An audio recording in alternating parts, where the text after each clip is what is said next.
Imagine dedicating 18 years of your life to a company, flying their planes with a perfect safety record, only to be fired in a 3-minute meeting. What would you do?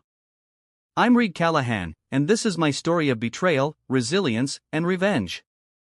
Stay tuned to Jake's Revenge to see how I turned the tables on the airline that grounded me. My position has been eliminated due to restructuring measures. My name is Reed Callahan.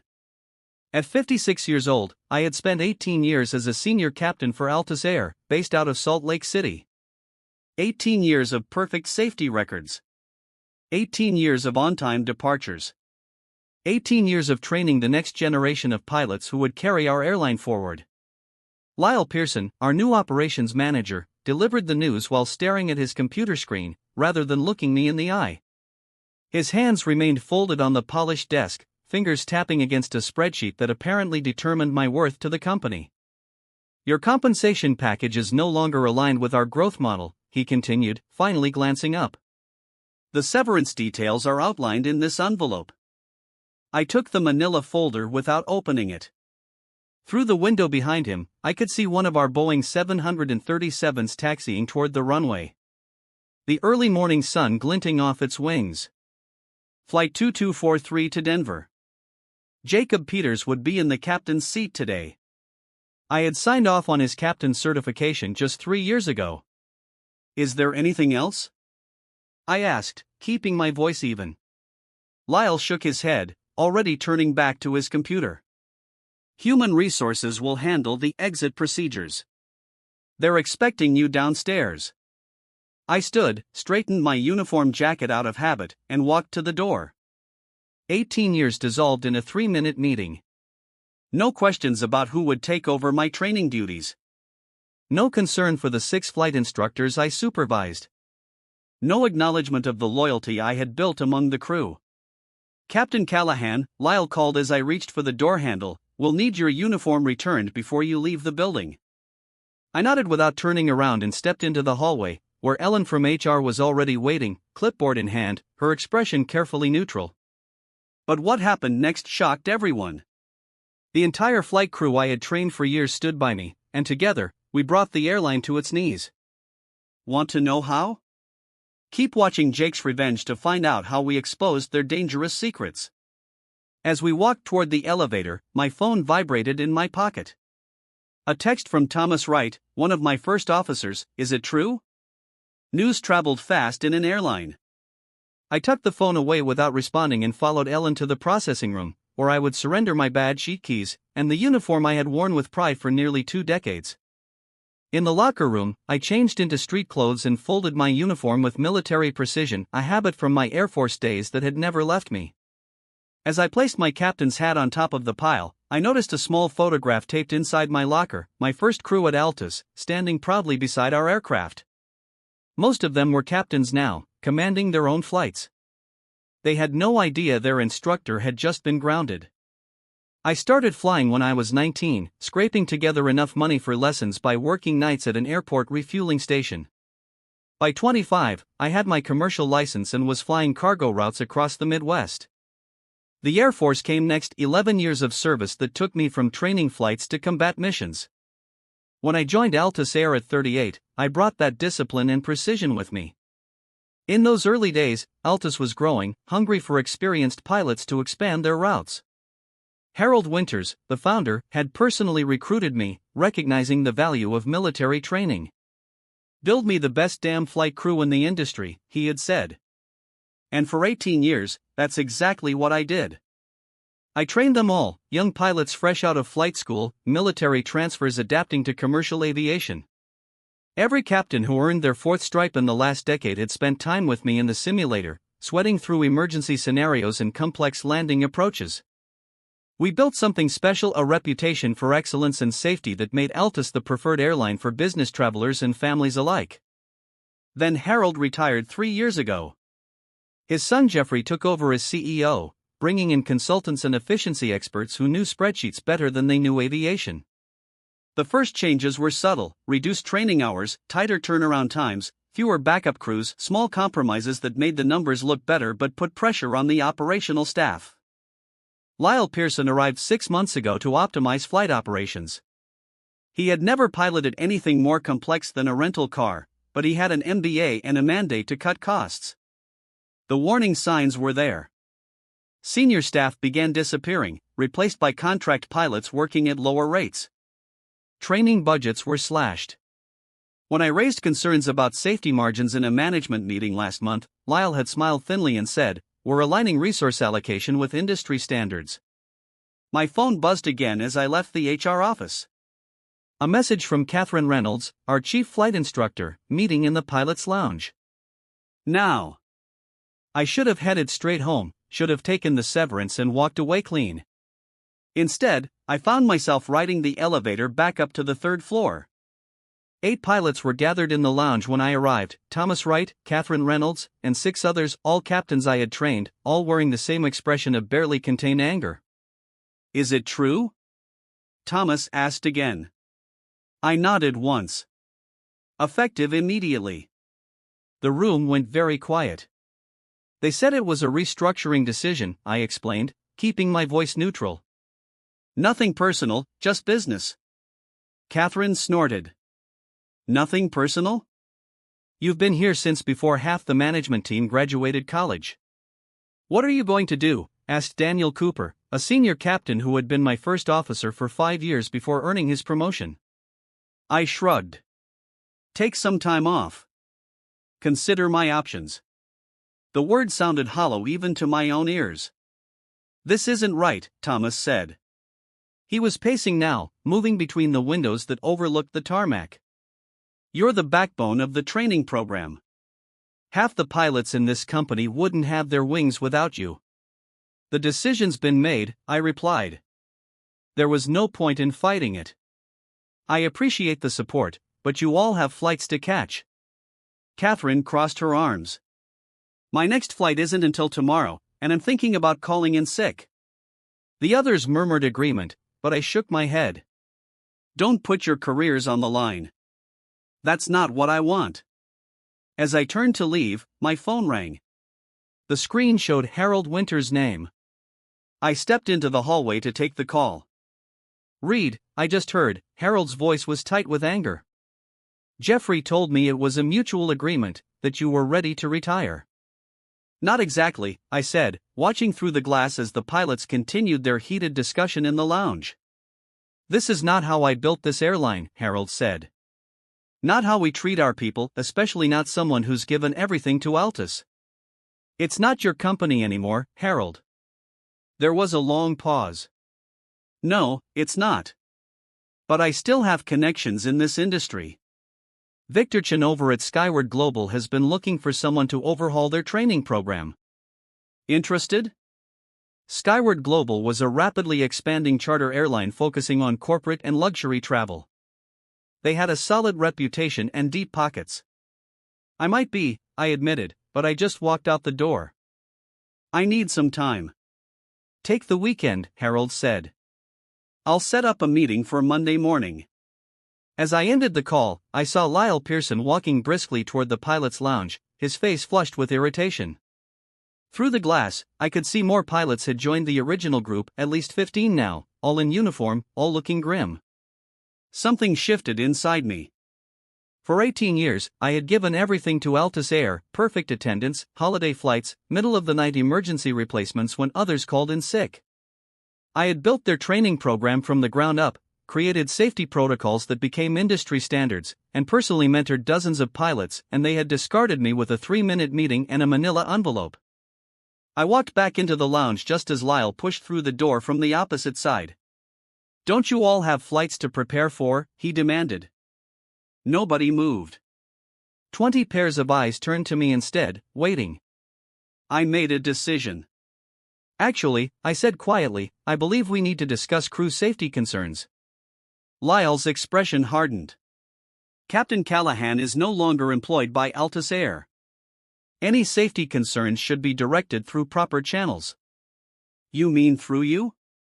Catherine asked, her voice carrying that dangerous calm I recognized from difficult flights. The same person who cut our simulator training hours by 30% last month? Lyle straightened his tie. Those adjustments were made based on efficiency analytics and industry benchmarks. Those adjustments put planes at risk, Daniel interrupted, and now you're firing the one person who's been compensating for your cuts by putting in extra hours with newer pilots. I held up a hand before the situation escalated further. This isn't about me. It's about protocol and proper training. The pilots have legitimate concerns, which they can file through the appropriate channels, Lyle repeated, glancing at his watch. Right now, they have schedules to maintain. Flight 3176 to Chicago boards in 40 minutes. Flight 2240 to Phoenix in an hour. No one moved. That's my flight to Chicago, Thomas said, and I'm not comfortable taking off without addressing these safety issues first. A muscle twitched in Lyle's jaw. You're contractually obligated to fly your assigned routes. Unless there's a legitimate safety concern, I countered. Federal aviation regulations are quite clear on that point. Lyle's eyes narrowed. Is this your play, Callahan?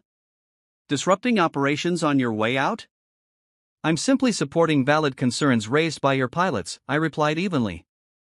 As a certified flight instructor, I have that professional obligation, regardless of my employment status. The standoff continued for another tense moment before Lyle pulled out his phone. I'm calling Jeffrey. While he stepped aside to make the call, the pilots moved closer to me. What's the plan here, Reed? Catherine asked quietly. No plan, I replied honestly. Just making sure your concerns are heard. But something was building in that room, a collective resistance I hadn't anticipated. More pilots were arriving, alerted by text messages circulating through the crew. The lounge was getting crowded. Lyle returned, looking smug. Jeffrey is on his way down. In the meantime, all pilots are ordered to prepare for their scheduled departures immediately. Or what? Asked James Bennett, a veteran captain who had transferred from United around the same time I joined Altus. Or you'll face disciplinary action, Lyle snapped, possibly termination. James laughed, the sound sharp in the tense room. I've got 27 years of clean flight records and 14 years at this airline. You want to explain to the board why you're firing senior captains during peak summer travel season? The elevator doors opened, and Jeffrey Winters strode in, his tailored suit a stark contrast to the pilots' uniforms. At 35, he looked like a younger, less withered version of his father, but lacked Harold's warm demeanor and aviation knowledge. What's going on here? He demanded, scanning the room. Your pilots have safety concerns, I said before Lyle could speak, concerns that have been systematically ignored for months. Jeffrey's expression tightened. Reed, you're no longer employed here. This doesn't concern you. It concerns anyone who cares about aviation safety, I replied, and anyone who might fly on one of your planes. He turned to address the pilots directly. I understand there may be some attachment to Captain Callahan, but this is a business decision, nothing more. His gaze swept the room now. I need everyone to return to their duties immediately. No one moved. This is insubordination, Jeffrey warned. Catherine stepped forward. No, sir. This is a formal safety stand-down initiated by concerned flight crew members, as permitted under federal aviation regulations and our union agreement. Jeffrey's face flushed. Fine. You have 1 hour to present your concerns in writing to Lyle. Then everyone returns to their scheduled flights. As he turned to leave, he paused beside me. You're making a mistake, he said quietly. I could have made this transition easy for you. This isn't about me, I repeated. But we both knew that wasn't entirely true. The pilots gathered in the briefing room, quickly drafting a comprehensive list of safety concerns. It wasn't difficult, they had been accumulating for months: reduced training hours, shortened turnaround times that left inadequate room for proper pre-flight inspections, maintenance issues that were documented but deferred, pressure to reduce fuel loads to save costs. I sat quietly in the back, offering occasional input but mostly watching the organic organization of a crew I had trained. They were professional, methodical, and thorough, everything I had taught them to be. While they worked, I stepped out to make a phone call. Victor Chen, the voice was crisp, authoritative. Mr. Chen, this is Reed Callahan. Harold Winters suggested I call. Captain Callahan, Victor replied, his tone warming. Harold spoke highly of you, very highly. I understand Altus has made a significant error in judgment. That's one way to put it. I have a proposition for you, Victor continued, but first, tell me what's happening there now. Harold mentioned something about pilot unrest. I explained the situation briefly. Fascinating, Victor said when I finished, and predictable. Listen, I need to make some calls. Can you meet tomorrow instead of Monday? I can meet whenever you want. Good. In the meantime, don't sign anything from Altus, no severance agreements, no non-competes, nothing. Can you do that? Yes. Excellent. I'll be in touch with details. When I returned to the briefing room, the atmosphere had changed. The pilots were huddled around Catherine's laptop, expressions grim. What is it? I asked. Daniel waved me over. We were pulling documentation to support our safety claims. Catherine found something in the system. Catherine turned the screen so I could see. It showed a series of maintenance reports for aircraft in the Altus fleet, reports with discrepancies between the initial submissions and the final versions. These were altered, she explained. Maintenance issues downgraded from critical to advisory. Required service intervals extended beyond manufacturer specifications. I scrolled through the documents, my concern growing with each page. How long has this been happening? Based on what I can access, about 4 months, Catherine replied, right after the new maintenance management software was implemented. The software Lyle insisted would streamline operations, Thomas added.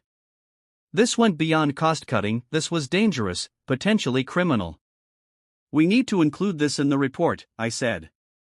Catherine nodded. Already done. But Reed, this isn't just about safety anymore. This is fraud. These records are submitted to the FAA. The door opened, and Jeffrey entered with Lyle and 2 men I didn't recognize. Your hour is up, Jeffrey announced. Lyle will review your concerns and address them appropriately. In the meantime, these gentlemen are from company security. They'll escort Captain Callahan from the premises. Catherine closed her laptop and stood. We're not finished. Yes, you are, Jeffrey replied coldly. All pilots are to report to their scheduled flights immediately or face termination for job abandonment. Did you know about the maintenance reports? I asked him directly. Jeffrey's expression didn't change, but something flickered in his eyes. I don't know what you're talking about.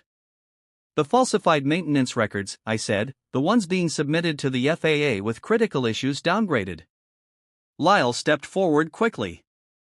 That's a serious accusation without evidence and completely off-topic from the agreed discussion.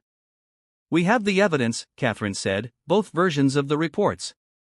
Jeffrey and Lyle exchanged a glance that confirmed everything. This meeting is over, Jeffrey declared. Security will remain here until all pilots have left for their assigned duties.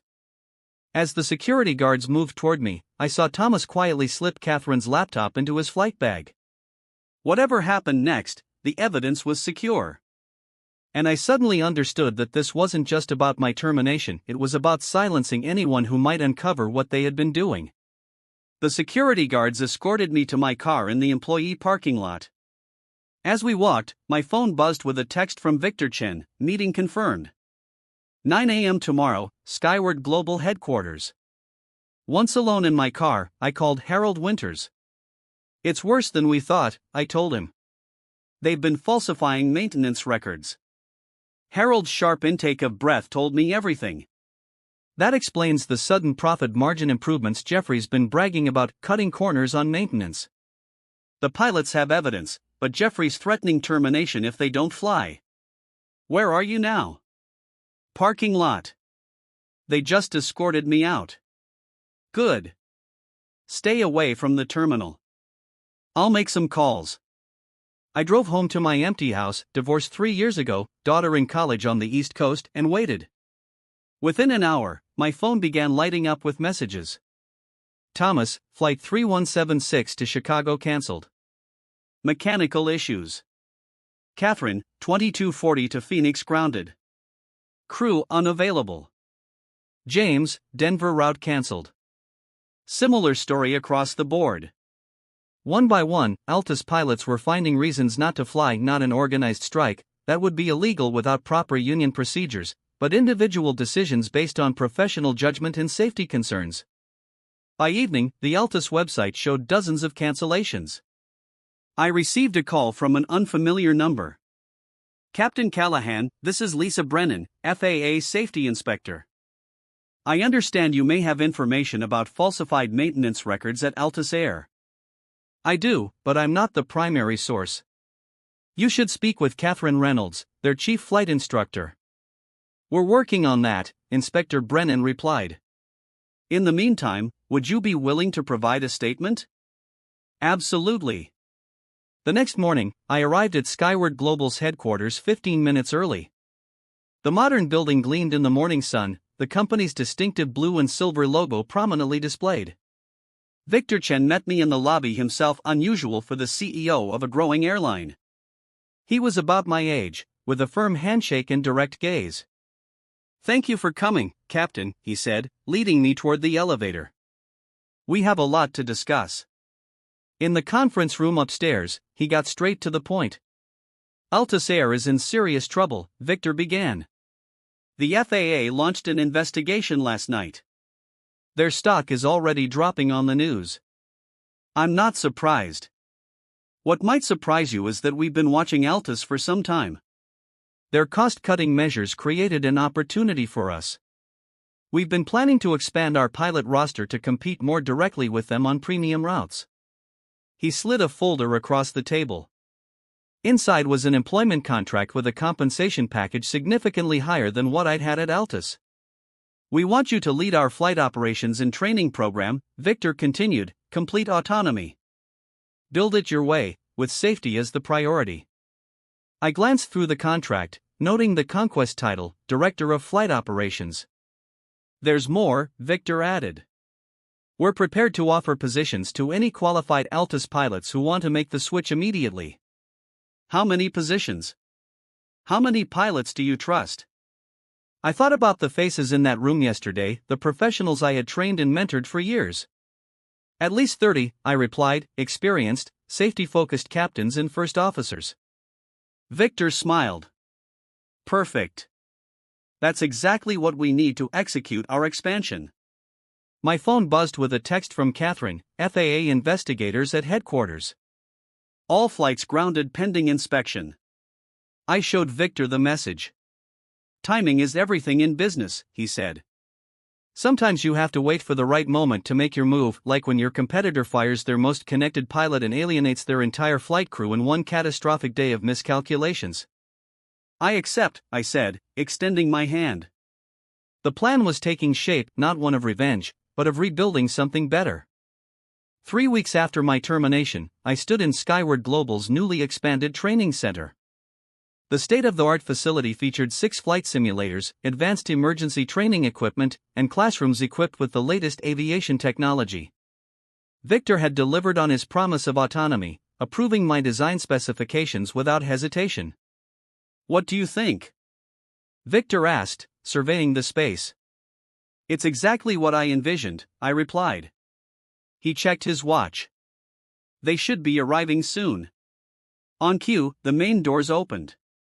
Catherine Reynolds entered first, followed by Thomas, Daniel, and 27 other Altus pilots, all wearing civilian clothes, all carrying their personal flight bags. Welcome to Skyward, I said simply. Catherine grinned. Nice setup you've got here, Captain. As the pilots explored the facility, Victor pulled me aside. 30 pilots in one day. That's quite a statement. They're the best in the business, I told him. My phone rang, Harold Winters calling. You watching the news? He asked without preamble. No. Why? Turn it on. Any business channel. I nodded to Victor, who activated the large screen in the briefing room. The business news showed Altus Air's stock in free fall, down 46% since the FAA investigation began. The ticker at the bottom indicated trading had been temporarily halted. Jeffrey just resigned, Harold said in my ear. Board forced him out after the preliminary FAA findings. Lyle's gone too, effective immediately. The news anchor was saying, industry sources confirm that Altus Air has cancelled over 340 flights in the past 3 weeks due to pilot shortages and aircraft groundings. The company has been forced to lease aircraft and crews from competitors at premium rates to maintain their core routes. Victor turned to the assembled pilots. Ladies and gentlemen, welcome to the future of premium aviation. I thought of Lyle Pearson's dismissive words, your compensation is no longer aligned with our growth model. He had been right in a way, I was worth far more than Altus had been paying me, a fact now quantified precisely by the market value of 30 experienced pilots and 340 cancelled flights. Sometimes the most powerful response is not what you say, but what you build after you leave. 6 months later, I stood on the tarmac watching Skyward's newest aircraft, a sleek Boeing 787 Dreamliner, make its final approach. The plane touched down smoothly, reverse thrusters engaging at exactly the right moment. Perfect landing, as I'd expect from Catherine Reynolds. Skyward Global had expanded rapidly, adding 16 new routes and capturing a significant portion of the premium market formerly dominated by Altus.